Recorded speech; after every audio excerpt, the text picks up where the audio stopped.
The starting recommended retail price for the Dacia Sandero is £14,715, making it in this day and age a pretty reasonably priced car, and actually quite a cool car at that. What if you're like me and you're greedy? You want two very cool cars, if not two legendary cars, for less money than that. Well, it's taken me a little bit of time to find the solution to that question, but ladies and gentlemen, this is GenuinelyLAS, and welcome to my new two-car garage.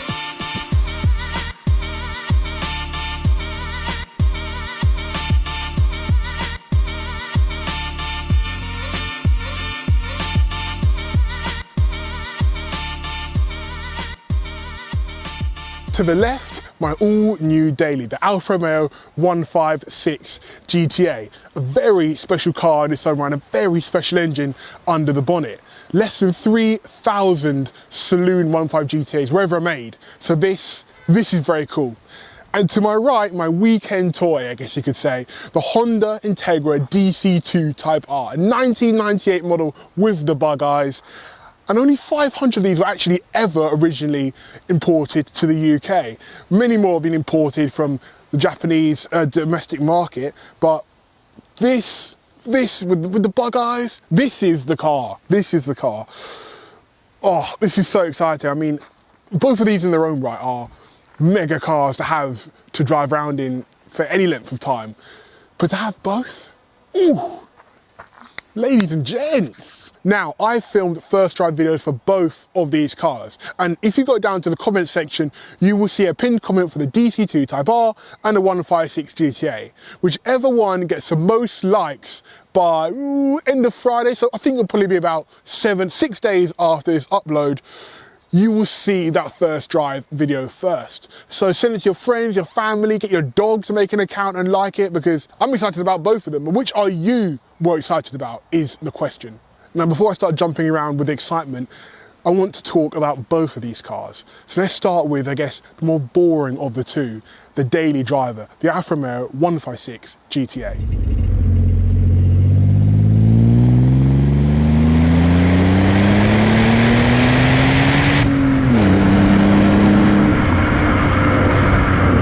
Now, the 156 as a normal car was a compact exec saloon, so the moment it became a GTA model, it was up against a BMW E46 M3 and a Mercedes C32 AMG, which is pretty stiff competition to say the very least. And if you look at values of the E46 especially, it didn't go so well for Alfa.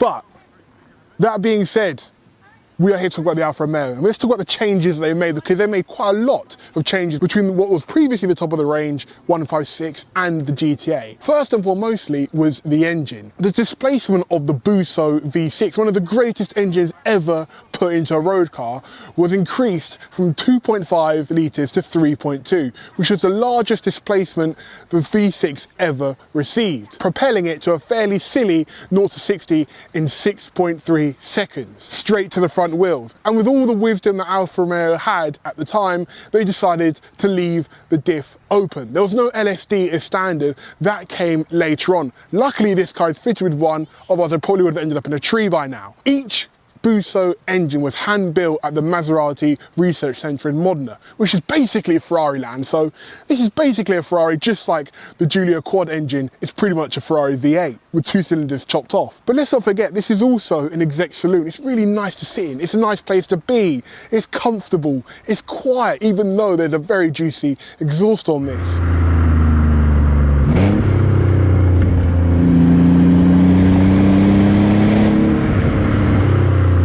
The GTA also got a new body kit. It looks sportier than the standard car. It only shares the roof, door, bonnet and hood from the normal 156. Such a special bit of kit. It is such a special car in that regard. But what I really love about it is that it's in the silver paint with silver wheels. This is my dream 156 GTA spec.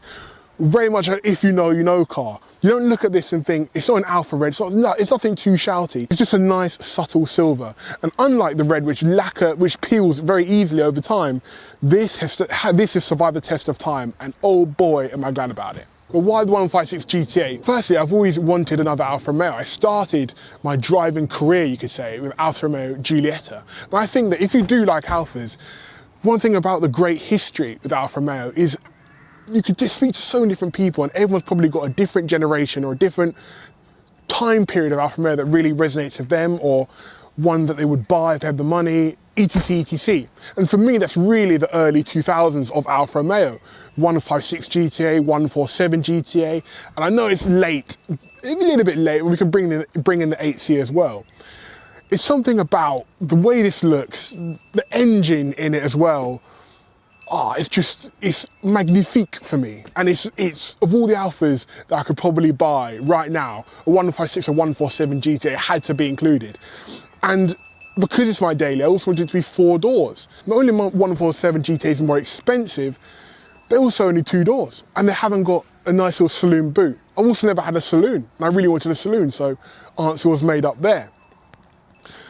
But for £6,000, what do you actually get? The previous owner daily drove this 156 GTA, which might put a few people off, but it's only a positive because it means that the car's being regularly maintained rather than being sat in a barn or a shed for 10, 15 years.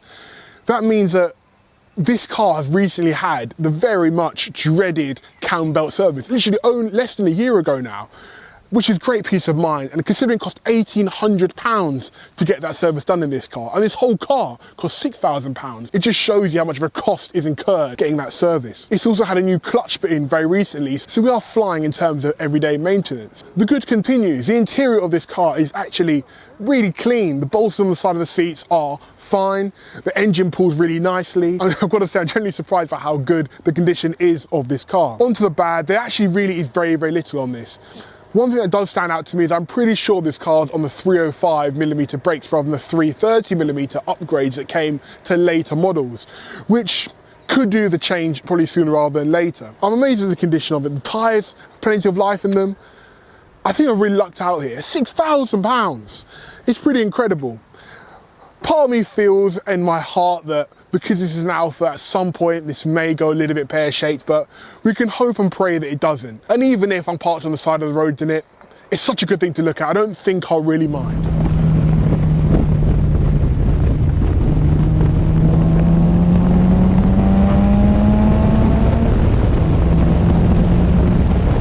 Ladies and gentlemen, the Honda Integra DC2 Type R. This is number 25 of the production run. That is mad. This is one of the first 100 Type Rs ever built. Where to even begin? Actually, in fact, I will begin with a statistic that nearly blew my socks off. This is 350 kilos less than the 156 GTA. This weighs 1,060 kilos, not including me, because that would probably add all the additional weight lost from the Alfa Romeo 156. So a bit of history on the Integra DC2 Type R. So it really was spawned off of the NSX Type R, where Honda engineers pondered the question, this is a really cool car. What if we just took what we've learned from this and dump it in some other cars? And lo and behold, a 3rd generation Integra received the blessings of the Type R.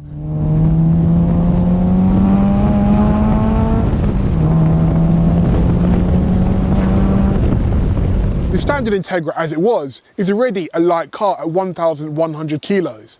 But in the Integra Type R they used steel and plastic composite body panels. They also used thinner glass to remove a lot of sound deadening, which meant that the Type R was 40 kilos less than the standard Integra. That's a pretty big weight saving. You do notice it when you see how thin some of the glass is and how thin the body panels are. But hey, the lightness is one of the reasons why this is such a special thing. Cars just, again, do not weigh as little as this nowadays. And it makes such a difference when you're driving on a B road. You feel so in control of the weight and the mass compared to some of the big boys you have nowadays that rely so heavily on electronics. The car is so analog.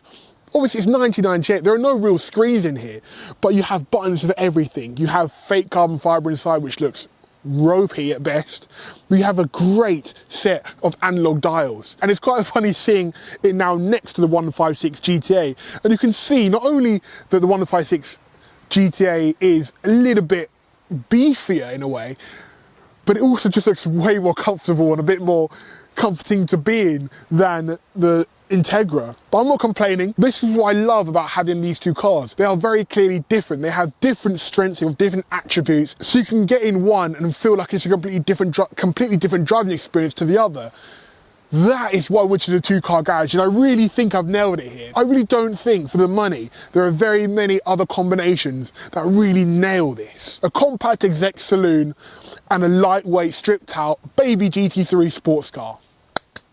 Ladies and gents, oh, come on! It also received an uprated, more powerful, more shouty version of the VTEC engine that had bestowed the second generation Integra. And in this, specifically using the B18C engine, one of the greatest engines ever, in my opinion. Not only, like the 156 GTA, is the engine hand-built, but it also screams its way to 9,000 RPM. In the UK cars, it only produced 190 horsepower. That was fine because the car weighed so little.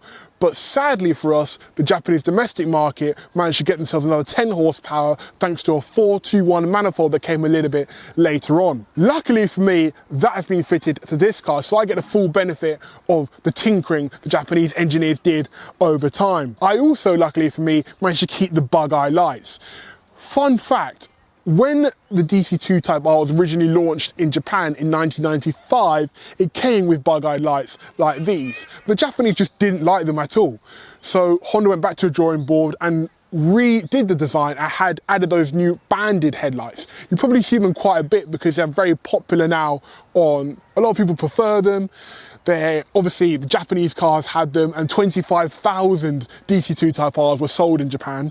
So the majority of cars that are imported have that. But if I'm being honest, I've always preferred the bug-eye light. So I'm over the moon that I have that. I also am a massive fan of the Championship White, because, ladies and gents, this to me is the iconic colour of Type Rs. Championship White with the red Recaros. I mean, I'm a guy, I grew up playing PlayStation, I grew up playing Gran Turismo. I've had one of these in my garage in Gran Turismo ever since Gran Turismo 4. And so in my mind, I've never wanted the silver or the red or the black. It's always been the Championship White. And goodness gracious me, when you see it in person, it is spectacular. Right now it's a little bit less spectacular because I took it for a drive today and wiped out whole generations of bugs, so it is a bit buggy. But guys, come on, look at it. So much was done by Honda under the hood to make this thing special. We have a double wishbone suspension setup.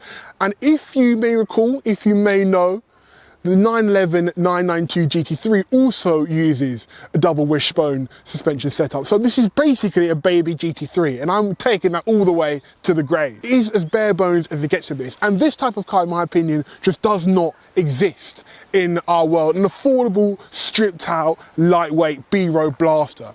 I think the closest we ever got to that, well, recently have gotten to that, is the previous generation Megane RS Trophy R. And that was, I think, a very similar mindset to this, but that was £70,000.